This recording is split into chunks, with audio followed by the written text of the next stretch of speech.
Hello বন্ধুরা, এখন আমি প্যাডিংটন ইন পেরু এই সিনেমাটা রিভিউ করতে চলেছি, যেখানে লিড রোলে কারা কারা আছে অ্যাটলিস্ট আমি বলতে পারবো না, সবার নাম জানি না, তবে হ্যাঁ অ্যান্টোনিও ব্যান্ডেরাসকে চিনি আমি এবং বহু সিনেমা দেখেছি, ভালো লাগে, তো সেই রয়েছে এই গল্পটার মধ্যে।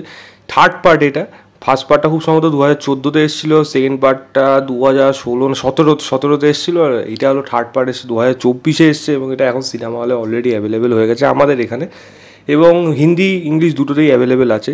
তো কেমন হলো ছোটো করে যদি গল্পটা বলি, এখানে প্যাডিংটনের কাছে তার আন্ট লুসির একটা চিঠি আসছে এবং চিঠিতে সে উল্লেখ করছে যে তারা একটা বৃদ্ধাশ্রমে এরমভাবে তারা কাটাতে চায় এবং সেখানে নানরা বিভিন্নভাবে এটা সাহায্য করছে এবং সে প্যাডিংটনকে অনেক দিন হয়ে গেছে দেখতে পায়নি, তাকে দেখতে যাচ্ছে।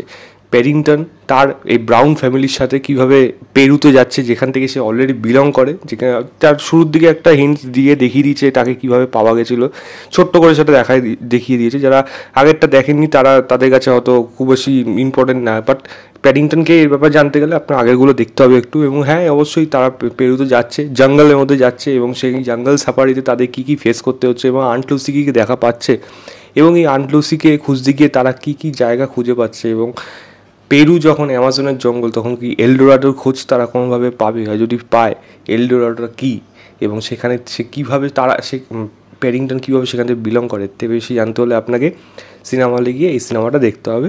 বেশিক্ষণ বড় সিনেমা না, 2.5 ঘন্টার কাছাকাছি মতো সিনেমা। এটা কেমন হলো যদি জিজ্ঞেস করেন, দেখুন এক কথায় যদি আমি বলি, পার্ট 1 আর পার্ট 2 যেরকম হয়েছিল সেই স্ট্যান্ডার্ডে কিন্তু এই সিনেমাটা হয়নি, এটা পরিষ্কার কথা হয়নি। তবে হ্যাঁ, এইটুকু বলে দিতে পারি, যদি বাচ্চাদের নিয়ে যান তারা কিন্তু এই সিনেমাটাকে এনজয় করবে।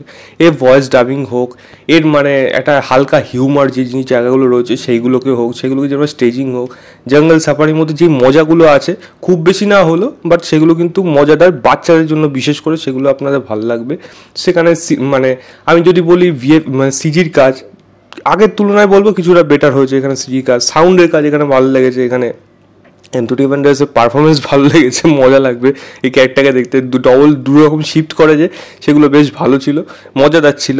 আমি বেন উইশের যদি কথা বলি, ডাবিং সেটাও কিন্তু সে ভালো রকম করেছে আগের মতো, এবং বাকি যারা যারা ছিল তাদের প্রত্যেকের পারফরমেন্সই এখানে আপনাদের ভালো লাগবে, খারাপ লাগবে না, মানে আপনার ঠিক আছে, একটা ওকে ওকে ঠিক আছে। এবং আন্ট লুসির সাথে যে প্যাডিংটনের যে সম্পর্কটা দেখানোর চেষ্টা করা হয়েছে সেটাও আমি বলবো এটা ঠিকঠাক হয়েছে।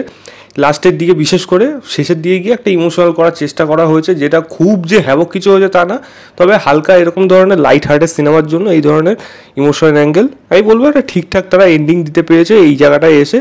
এবং যেটা হয় একটা জঙ্গল সাফারি মুভিতে যেরকম আপনি time pass enjoy, popcorn movie যেরকম হয়ে থাকে আপনি এনজয় করবেন, সেরকম ধরনের কিন্তু এনজয় করতে পারবেন। খারাপ হয়ে গেছে এই সিনেমাটার মধ্যে সেইটা আগের পার্টগুলোর মতো অতটা মানে কানেক্টেড না, মানে গল্পটা খুব তাড়াতাড়ি হুট করে শিফট করে এবং এক একজনের মানে ডাইমেনশন বা এই অ্যান্টোনিও ব্যান্ডেরাসের ক্যারেক্টারটা যেভাবে আসলো বা তার যে দিকটা সেটা খুবই অল্প সময়ের মধ্যে দেখিয়ে দেওয়া হয়েছে। তার মেয়ের দিকটা ভালোভাবে এখানে দেখানো হয়নি, বাবা মেয়ের সম্পর্কটা ভালোভাবে এখানে এস্টাবলিশই হয়নি, যার জন্য লাস্টে যেই জায়গাটা এখানে দেখানো হলো যেটা এফেক্ট করতো ইমোশনাল হিসাবে সেটা কিন্তু হয়নি, সেগুলো আমার মনে হয় খারাপ হয়ে গেছে। আর বাকি যে ওভারঅল ডিরেকশন আমি মোটামুটি এরকম মনে হয়েছে। তো বাকি যে কাজগুলো সেগুলো সবই একটা দেখুন একটা টাইম পাস মুভি হিসাবে আপনি এটাকে গণ্য করতে পারেন, বাচ্চাদের ভালো লাগবে, আমি এইটুকুই বলে দিলাম।